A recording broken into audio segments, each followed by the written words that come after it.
Netaji Subhash open ইউনিভার্সিটির মূল website থেকে কিভাবে আপনি আপনার বিষয়ের কোশ্চেন ব্যাংকটি ডাউনলোড করবেন দেখে নিন। www.wbnsou.ac.in এটি সার্চ করলেই আপনার নেতাজি সুভাষ ওপেন ইউনিভার্সিটির মূল ওয়েবসাইটটির হোম পেজটি খুলে যাবে।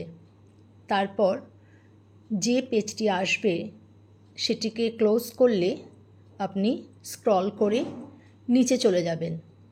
একেবারে শেষের দিকে রয়েছে যেখানে দেখতে পাচ্ছেন অ্যাডমিশন নোটিশ, তারপরে রয়েছে রেজাল্ট এবং তারপরে রয়েছে সেখানে প্রিভিয়াস ইয়ার কোশ্চেন পেপার।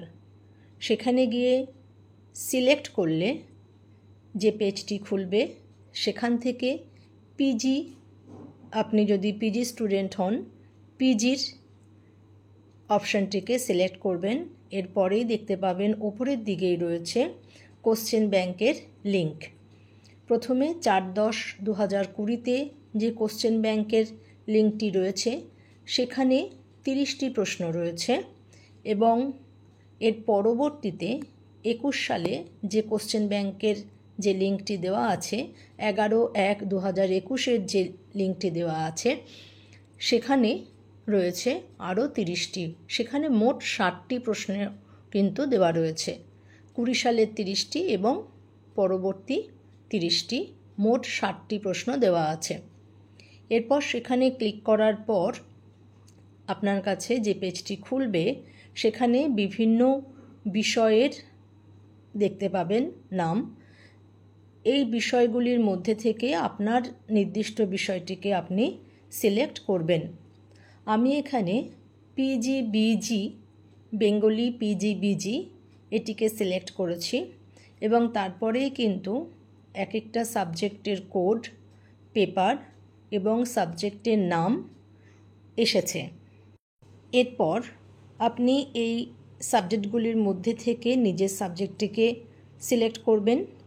আমি এখানে যেহেতু বেঙ্গলি পিজিবিজিটিকে সিলেক্ট করেছিলাম, আমি সেখান থেকে পিজিবিজি 5টিকে সিলেক্ট করব।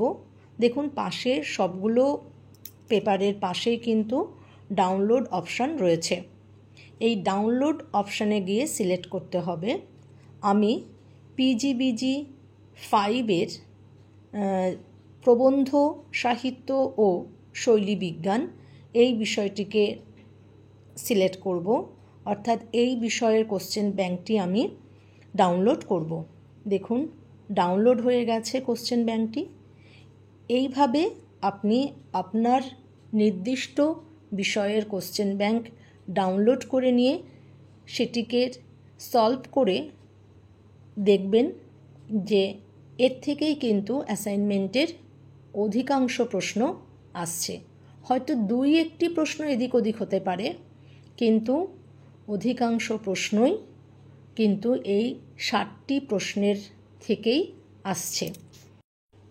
এই কোশ্চেন ব্যাংকের প্রশ্নগুলিকে যদি আপনি সলভ করে রাখেন তাহলে কিন্তু আপনার টার্ম এন্ড এক্সামিনেশনের ক্ষেত্রেও সুবিধা হবে। এখানে একটু বলে রাখি, যদি ডাউনলোড করার পর আপনি আপনার ডকুমেন্টসে গিয়ে পেপারটিকে খুঁজে না পান, তাহলে যখন ডাউনলোড অপশানে ক্লিক করছেন এবং পেজটি অর্থাৎ কোশ্চেন ব্যাংকের পেজটি খুলছে, সেখানে দেখবেন একটি এডিট অপশান রয়েছে। এডিট অপশানে ক্লিক করলে আপনাকে পেজ সেভ এই অপশানে ক্লিক করতে হবে এবং সেটা সেভ করলে আপনার ড্রাইভে কোশ্চেন ব্যাংকটা পিডিএফ আকারে সেভ হয়ে যাবে। এইভাবে আপনি আপনার বিষয়ের কোশ্চেন ব্যাংকটিকে ডাউনলোড করে নিতে পারবেন। আশা করি আপনি বুঝতে পেরেছেন কিভাবে আপনি আপনার কোশ্চেন ব্যাংকটি ডাউনলোড করতে পারবেন। সম্পূর্ণ ভিডিওটি ধৈর্য ধরে দেখার জন্য আপনাকে অসংখ্য ধন্যবাদ।